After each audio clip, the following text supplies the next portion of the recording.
Hey everyone, want to add an extra layer of security to your Mega account? In this video, I'll show you how to enable two-factor authentication in Mega step by step. Yeah, turning on two-factor authentication helps protect your account even if someone knows your password. First, open your web browser and sign in to your Mega account using your email address and password. Make sure you're logged into the correct account before continuing. Next, click your profile icon and open the Settings menu. From there, navigate to the Security section where you'll find the account protection options. Look for the two-factor authentication option and select Enable. Mega will ask you to set up an authenticator app instead of using text messages. Now open an authenticator app on your phone, such as Google Authenticator, Microsoft Authenticator, or another compatible app.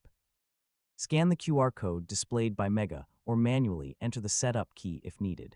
After adding your Mega account to the Authenticator app, a 6-digit verification code will appear.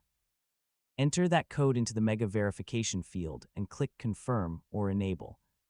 This links your Authenticator app to your Mega account. Mega may also provide recovery codes.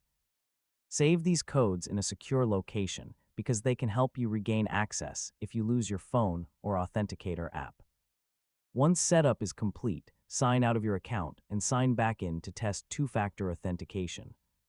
So, after entering your password, you'll also be asked for the verification code from your Authenticator app.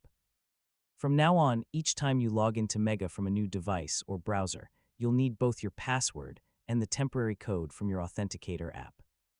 And that's how you enable two-factor authentication in Mega. With this extra security feature turned on, your account and files will be much better protected. Thanks for watching, and don't forget to like the video and subscribe for more easy technology guides.